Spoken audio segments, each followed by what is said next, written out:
ഓം പാർത്ഥായ പ്രതിബോധിതാം ഭഗവതാ നാരായണേന സ്വയം വ്യാസേന ഗ്രഥിതാം പുരാണമുനിനാ മധ്യേ മഹാഭാരതം അദ്വൈതാമൃതവർഷിണീം ഭഗവതീം അഷ്ടാദശാധ്യായിനീം അംബ ത്വാമനുസന്തധാമി ഭഗവദ്ഗീതേ ഭവദ്വേഷിണീ.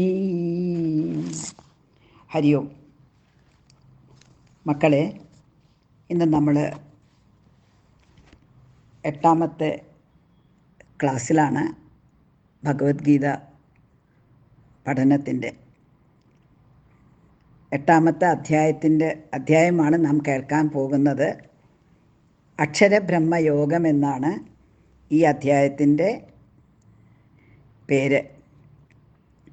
കഴിഞ്ഞ അധ്യായം ജ്ഞാന വിജ്ഞാന യോഗം എന്ന പേരിലുള്ള അധ്യായത്തിൽ നമ്മൾ ഈശ്വരൻ്റെ സ്വരൂപത്തെക്കുറിച്ച് മനസ്സിലാക്കി. ഈശ്വരൻ എന്നിൽ നിന്നും അന്യനായ ഒരാളായി കാണാതെ എപ്പോഴും കൂടെ നടത്തണം എന്ന് മനസ്സിലാക്കി. ഇതാണ് ഏറ്റവും ഉത്തമമായ ഭക്തി എന്നും കണ്ടു.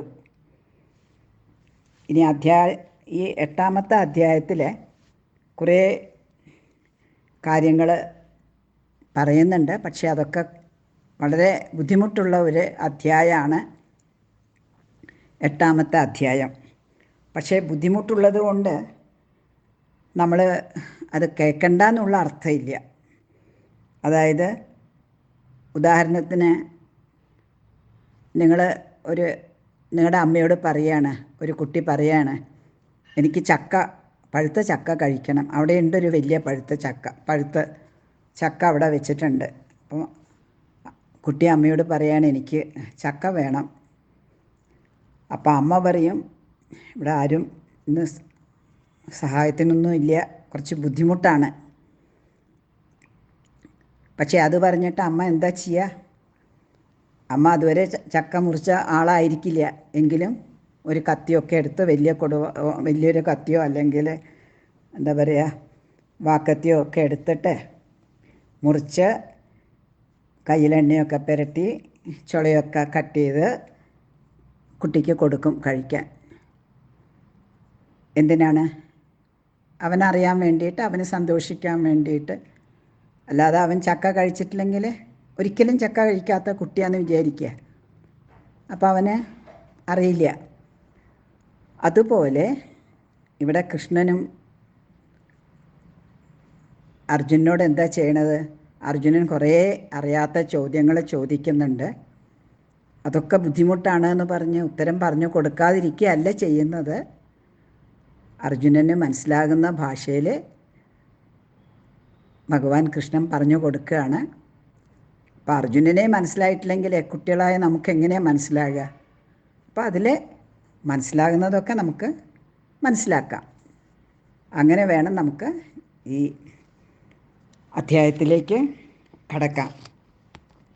ഈ അധ്യായത്തിൻ്റെ പേര് ഞാൻ പറഞ്ഞല്ലോ, അക്ഷരബ്രഹ്മയോഗം എന്നാണ്. ഇതിന് തന്നെ താരക ബ്രഹ്മയോഗം എന്നും ക്ഷരാക്ഷര ബ്രഹ്മയോഗം എന്നും പറയുന്നുണ്ട്. ഇവിടെ നമ്മൾ കൂടുതൽ ചിന്തിക്കുന്നതിന് മുമ്പ് ഈ അക്ഷരം എന്ന വാക്കിനെ കുറിച്ചൊന്ന് ആലോചിക്കാം. അക്ഷരം എന്ന് പറഞ്ഞാൽ ഒരു ലെറ്ററാണ്. ഇംഗ്ലീഷിൽ പറഞ്ഞാൽ ഇപ്പം ABCD അതൊക്കെ ലെറ്റേഴ്സാണ് അല്ലേ? അതുപോലെ മലയാളത്തിലുള്ള ലിപി എന്ന് പറയാം. ലിപികളാണ് ആ ആ ഇ പിന്നെ ക ഖ ക ഖ അങ്ങനെ ഓരോ ലിപികളുണ്ട്. ഓരോന്നിലും വ്യത്യസ്തമായിട്ട് ഓരോ ഭാഷയിലും. അങ്ങനെ ആ ലെറ്റേഴ്സ് കൂട്ടിയിട്ടാണ് നമ്മൾ വേർഡ്സ് ഉണ്ടാക്കുന്നത്, പദങ്ങൾ, ഓരോ വാക്കുകൾ. ആ വാക്കുകൾ കൂട്ടിയിട്ടാണ് നമ്മൾ ആശയം, ഒരു വാചകം ഉണ്ടാക്കുന്നത്, സെൻറ്റൻസ്. ആ സെൻറ്റൻസിൽ കൂടെ വേണം നമുക്ക് ആശയവിനിമയം ചെയ്യാൻ. അപ്പം ആ അർത്ഥത്തിൽ അക്ഷരം അങ്ങനെ. അപ്പോൾ ഇവിടെ ഒരക്ഷരം കൊണ്ടാണ് ബ്രഹ്മത്തിനെ പറഞ്ഞിരിക്കുന്നത്. അത് ഏത് അക്ഷരമാണെന്നറിയോ? അത് നിങ്ങൾക്കൊക്കെ പരിചയമുള്ള ഒരക്ഷരമാണ്. ആ ഒരക്ഷരം ഒരു മന്ത്രമാണ്. എന്താണ്? ആർക്കെങ്കിലും ഊഹിക്കാൻ പറ്റുമോ? അതാണ് ഓം. ഓം എന്ന അക്ഷരം ശബ്ദം കേൾക്കാത്ത ആരും ഇല്ലല്ലോ, ഉണ്ടോ? അപ്പം ഓം മന്ത്രത്തിൻ്റെ വേറൊരു പേരാണ് പ്രണവമന്ത്രം അഥവാ താരകമന്ത്രം, താരകബ്രഹ്മമന്ത്രം. അതൊക്കെ അങ്ങനെയാണ് ഇതിന് താരകബ്രഹ്മയോഗം. പിന്നെ വളരെ ആഴത്തിലെടുത്താൽ നമുക്ക് ഇതിപ്പോൾ ഇവിടെ ഇങ്ങനെ മനസ്സിലാക്കിയാൽ മതി.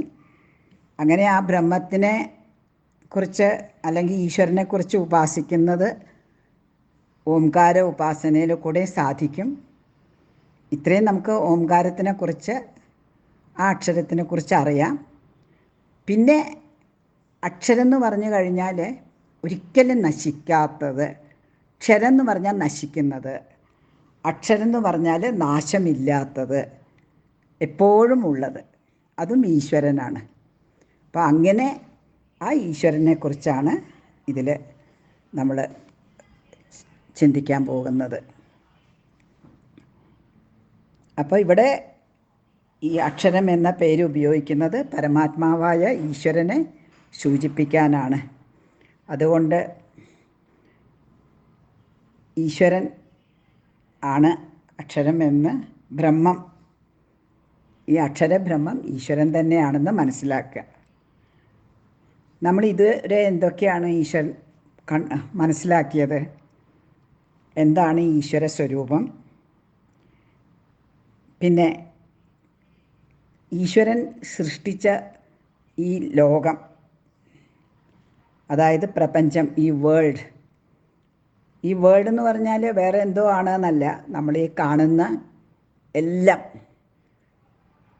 പക്ഷിമൃഗാദികളും എല്ലാ സസ്യങ്ങളും എല്ലാ മരങ്ങളും പർവ്വതം നദി എല്ലാം നമ്മുടെ കാണുന്ന നമ്മളടക്കം മനുഷ്യന്മാരടക്കം ഉള്ള ഇതിനെയാണ് ലോകം എന്ന് പറയണത്. അത് അക്ഷരമല്ല, ക്ഷരമാണ്. അതായത് നശിക്കുന്നതാണ്. അതൊക്കെ ഉണ്ടാകുന്നതാണ്, ഉണ്ടായി നശിച്ചു പോകുന്നതാണ്. അപ്പോൾ ഉണ്ടാകുന്നത് എന്നുള്ള അർത്ഥത്തിലാണ് അതിന് ഭൂതമെന്ന് പറയും. ഭൂതങ്ങൾ, മറ്റേ പിശാചിൻ്റെ ഭൂതമല്ല ഇവിടെ മനസ്സിലാക്കേണ്ടത്. ഉണ്ടാകുന്നത്, കാണപ്പെടുന്നത്, ഉണ്ടാകുന്നത്, അതാണ്. ഉണ്ടാകുന്നത് നശിക്കും, ആ ഉണ്ടാകുന്നതിനാണ് ഭൂതം. അപ്പം അർജുനൻ്റെ ആദ്യത്തെ ചോദ്യം തന്നെ എന്താണ് ബ്രഹ്മം, അതാണ് ചോദിക്കുന്നത്. അപ്പം അർജുനൻ എന്താ അതിന് ഉത്തരം കൃഷ്ണൻ എന്താ അതിന് ഉത്തരം പറയുന്നത്? എല്ലായിടത്തും വ്യാപിച്ചു കിടക്കുന്ന, എല്ലാത്തിലും കുടികൊള്ളുന്ന, എന്നിലും നിന്നിലും ഒക്കെ കുടികൊള്ളുന്ന ആ ചൈതന്യമാണ് ബ്രഹ്മൻ. ആ ബ്രഹ്മസ്വരൂപം നമ്മൾ ഈശ്വര സ്വരൂപമായി കഴിഞ്ഞ ക്ലാസ്സിൽ കണ്ടു. ഇങ്ങനെ തുടങ്ങി ഒരു 6-7 ശ്ലോകങ്ങൾ, 6-7 ചോദ്യങ്ങൾ അർജുനൻ ഭഗവാനോട് ചോദിക്കുന്നുണ്ട്. അങ്ങനെയാണ് ഈ അധ്യായം തുടങ്ങുന്നത്. ഇവിടെ ഇത്രയും മനസ്സിലാക്കിയാൽ മതി. നാശമില്ലാത്തതാണ് ഈശ്വരൻ അഥവാ ബ്രഹ്മം. നശിക്കുന്നതാണ് ഈ കാണുന്ന പ്രപഞ്ചം. ഇതിനെയൊക്കെ മനസ്സിലാക്കാൻ ശ്രമിക്കുന്ന ഞാൻ എന്ന് പറയുന്നത് ആരാണ്? ഈ ഞാൻ എന്ന് പറയുന്നത് വേറെ എന്തോ ആണെന്ന് വിചാരിക്കരുത്. ജീവൻ, നമ്മളൊക്കെ ജീവന്മാരാണ്. അപ്പോൾ എന്താണ്? അപ്പോൾ ഈ ഞാൻ എന്ന് പറയുന്നത് ആരാണ്? അപ്പം എന്നിൽ 2 ഭാഗമുണ്ട്. ഒന്ന് നശിക്കുന്ന ഒരു ക്ഷരഭാവമുണ്ട്, നശിച്ചു പോന്നതാ. എന്നിൽ എന്താണ് നശിക്കുന്നത്? നമ്മൾ മരിക്കുമ്പം, ഞാൻ പറഞ്ഞില്ലേ എന്താ നമ്മൾക്ക് മരിക്കുമ്പം നശിക്കുന്നത്? നമ്മളുടെ ദേഹം. അപ്പം നശിച്ചു പോകുന്ന ദേഹമുണ്ട്, ഈ കാണുന്ന ദേഹം. പിന്നെ എന്താ ഉള്ളത്? നശിക്കാത്ത ഈശ്വര ചൈതന്യമുണ്ട്. അപ്പം നമ്മളിൽ തന്നെ ഈശ്വര ചൈതന്യമുണ്ട്. അതാണ് ഞാൻ പറഞ്ഞത്, ആ ഭക്തി മാർഗത്തിലൂടെ പോയി ഈശ്വരനിലുള്ള ആ ചൈതന്യം തന്നെ എന്നിലും ഉണ്ട് എന്ന് മനസ്സിലാക്കി ഈശ്വരനും ഞാനും ഒന്നാണെന്നുള്ള ആ ഭാവമാണ് ഏറ്റവും വലിയ ഭക്തി. ഈ ശരീരം നശിച്ചു പോന്നതാണ്. പിന്നെ എന്തൊക്കെയാണ് കൃഷ്ണൻ അർജുനോട് പറഞ്ഞു കൊടുക്കുന്നത് ഇവിടെ? ഇപ്പോൾ പറയുന്നുണ്ട്, അങ്ങനെയുള്ള ഈശ്വരനെ, ആ ഈശ്വര ചൈതന്യത്തെ എപ്പോഴും മനസ്സിൽ സ്മരിച്ചു കൊണ്ടിരിക്കണം. ഈശ്വര സ്മരണ എപ്പോഴും വേണം. നമ്മൾ പഠിക്കുമ്പോഴും ഒക്കെ ഈശ്വര സ്മരണ വേണം. കാരണം വിജയത്തിന്, നമ്മളുടെ ജീവിത വിജയത്തിന് അത് വളരെ അത്യാവശ്യമാണ്. ഈശ്വര സ്മരണ ഉണ്ടായാൽ ഈശ്വര അനുഗ്രഹം തനിയെ വന്നു ചേരും. അങ്ങനെ ഈശ്വരൻ എല്ലാവരിലും ഉണ്ട്. പക്ഷേ ഈശ്വരനെ ഉൾക്കൊള്ളേണ്ടത് നമ്മുടെ കർത്തവ്യമാണ്. നമ്മൾ ആ കർത്തവ്യം ചെയ്യുമ്പോഴാണ് നമ്മളെപ്പോഴും ഈശ്വരനെ സ്മരിച്ചു കൊണ്ടിരിക്കുന്നത്.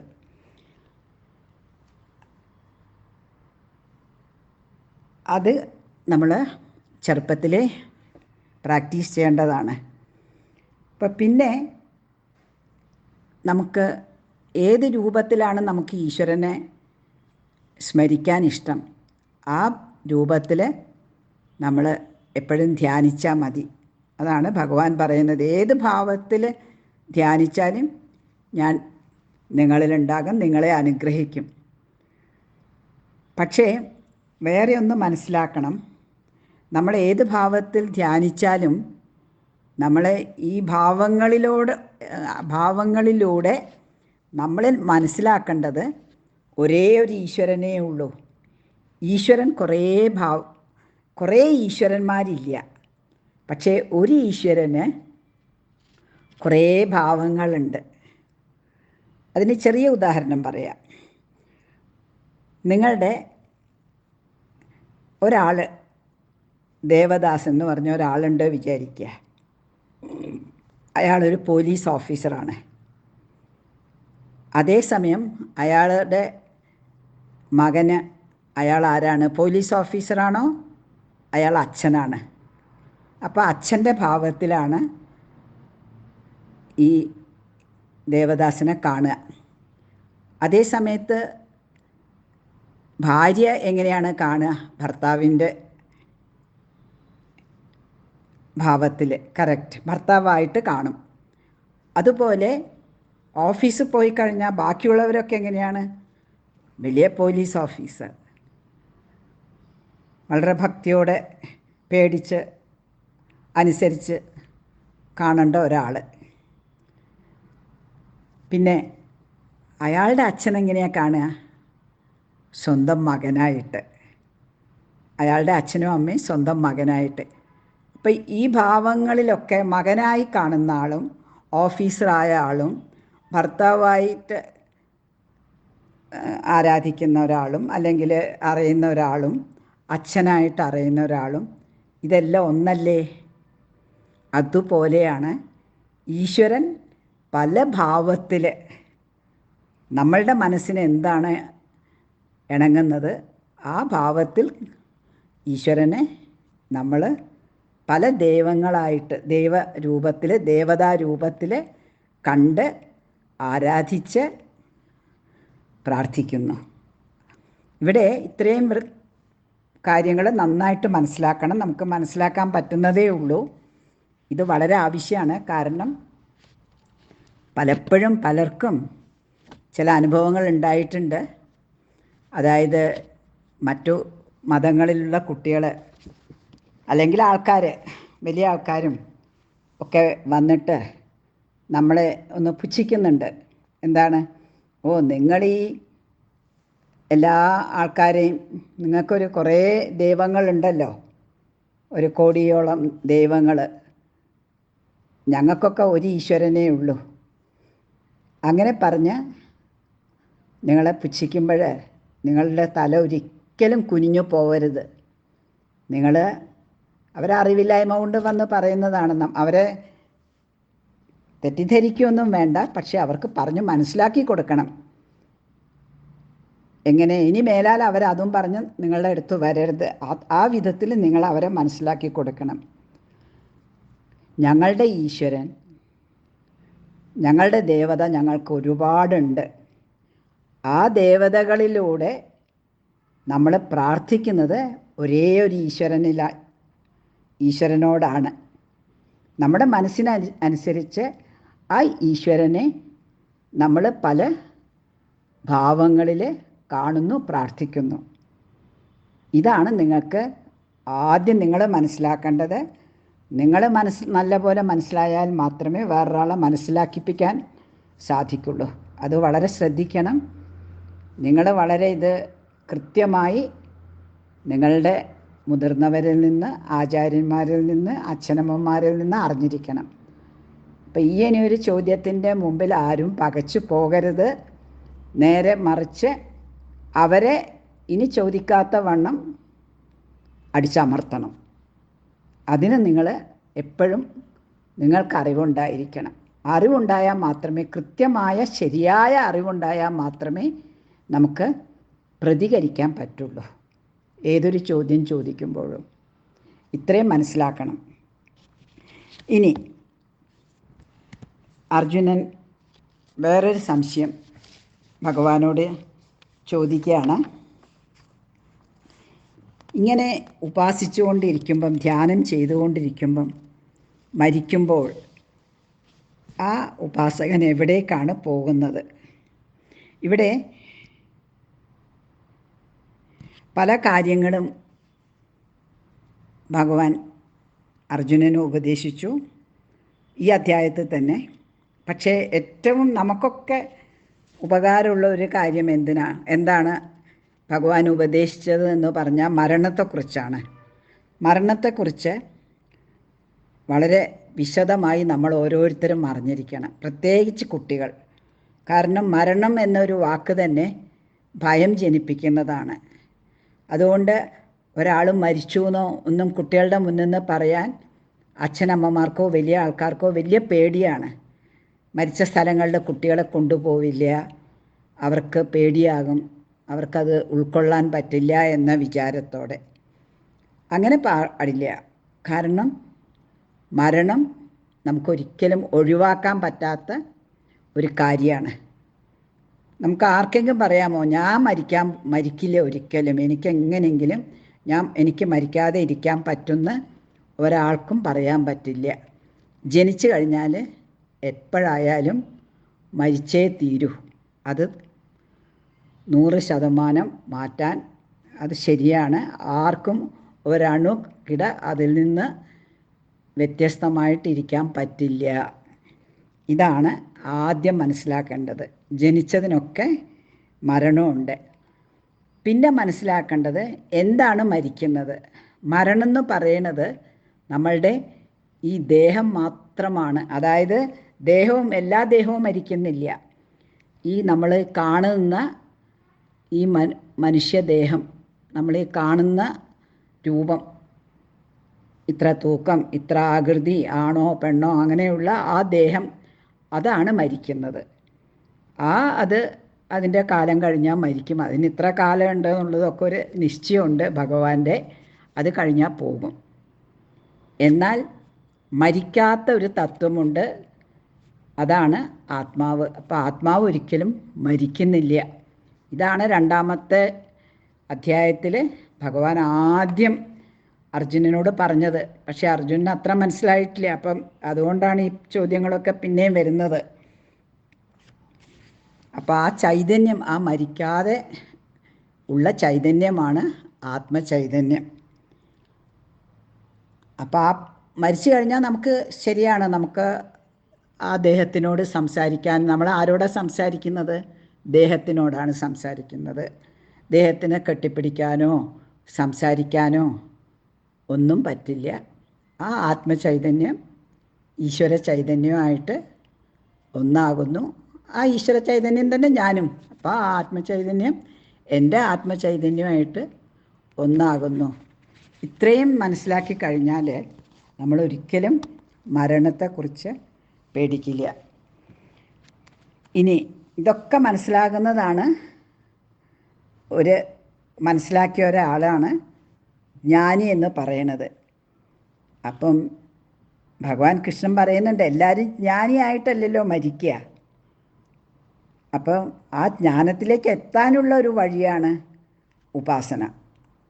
അതും ഏറ്റവും വലിയ അങ്ങേയറ്റത്തെ വഴിയല്ല. അപ്പം നമുക്ക് മേലെ ഒരു സ്ഥലത്ത് എത്തണം. അപ്പം അതിനെന്താ വേണ്ടത്? നമുക്ക് മെല്ലെ മെല്ലെ കയറി പോകണം. അങ്ങനെ ആ കയറ്റത്തിലുള്ള ഒരു വഴിയാണ് ഈ ഉപാസന. അപ്പം ഈ വഴിയിൽ വെച്ചിട്ട്, അതായത് ഉപാസന ചെയ്തുകൊണ്ടിരിക്കുമ്പം ഒരാൾ മരിക്കുകയാണെങ്കിൽ, സത്കർമ്മങ്ങളൊക്കെ ചെയ്ത ഒരാൾ മരിക്കുകയാണെങ്കിൽ, ആ മരണസമയത്ത് അയാളുടെ മനസ്സിലെന്തായിരിക്കും, മരണശേഷം എന്തായിരിക്കും? അതൊക്കെയാണ് കൃഷ്ണനിവിടെ അർജുനന് സംശയം തീർത്തു കൊടുക്കുന്നത്. അവിടെ കൃഷ്ണൻ പറയുന്നുണ്ട്, എപ്പോഴും ഈശ്വര ചിന്തയിൽ തന്നെ ജീവിച്ചിരിക്കുന്ന ഒരാൾ മരിക്കുന്ന സമയത്ത് തീർച്ചയായും ഈശ്വര ചിന്ത മാത്രമായിരിക്കും. എന്നാൽ അതില്ലാതെ വേറെ ചിന്തകളിലൂടെ കടന്നു പോകുന്ന, ഈശ്വരചിന്ത ഒഴിച്ച് ബാക്കിയെല്ലാ വേണ്ടാത്തതിനെക്കുറിച്ചും ചിന്തിച്ചുകൊണ്ട് ജീവിതം കഴിക്കുന്ന ഒരാൾക്ക് ഒരിക്കലും ഈശ്വരചിന്ത അവസാനത്തെ നിമിഷത്തിൽ വരില്ല. അപ്പോൾ ഈശ്വരചിന്തയോടുകൂടെ മരിക്കുന്ന ആൾ അയാളുടെ പഴയ ജന്മങ്ങളിലുള്ള പുണ്യപാപങ്ങളുടെ ഒക്കെ കണക്ക് നോക്കി അതിനനുസരിച്ച് ഉള്ള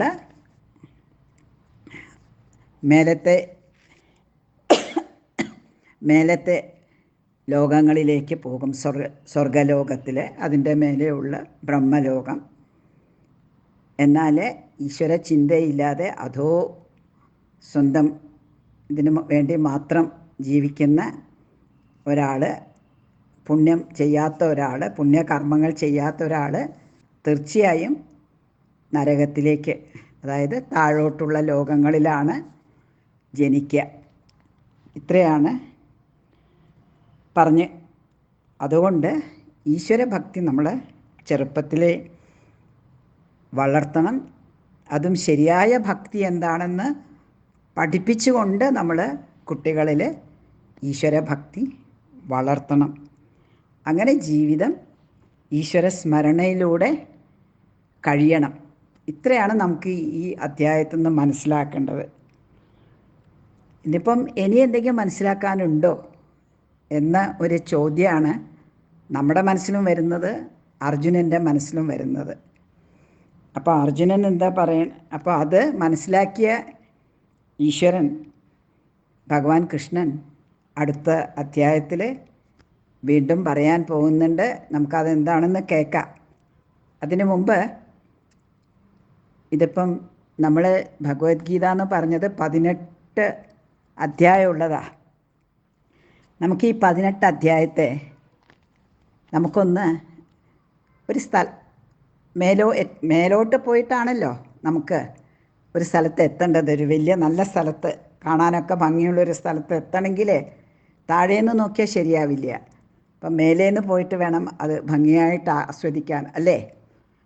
അതുപോലെ ജീവിതത്തിൻ്റെ ലക്ഷ്യം എന്താണെന്നറിയാൻ നമ്മൾ മേലോട്ട് പോയി കഴിഞ്ഞിട്ട് വേണം നമുക്ക് ആ ലക്ഷ്യം അറിയാൻ. ലക്ഷ്യം വെറുതെ ഇങ്ങനെ അങ്ങോട്ടും ഇങ്ങോട്ടും നോക്കിയതുകൊണ്ട് മനസ്സിലാകില്ല. നമ്മൾ പല പടികളിലൂടെ കടന്നു പോകണം, കയറിപ്പോണം. അപ്പം അങ്ങനെയുള്ള ഒരു 18 പടികളാണ് ഈ ഭഗവത്ഗീത. അപ്പം നമ്മളിപ്പോൾ 8ാമത്തെ പടിയിൽ കഴിഞ്ഞു. ഇനി 9ാമത്തെ പടി. അപ്പം നേരെ മധ്യത്തിലുള്ളതാണ് 9ാമത്തെ പടി. പിന്നെ 9 പടിയും കൂടെ ഉണ്ട്. അപ്പോൾ ആ 9ാമത്തെ അധ്യായത്തിലേക്കാണ്, പടിയിലേക്കാണ് നമ്മൾ അടുത്ത ക്ലാസ്സിൽ പ്രവേശിക്കാൻ പോകുന്നത്. നമുക്ക് അടുത്ത ക്ലാസ്സിൽ കാണാം.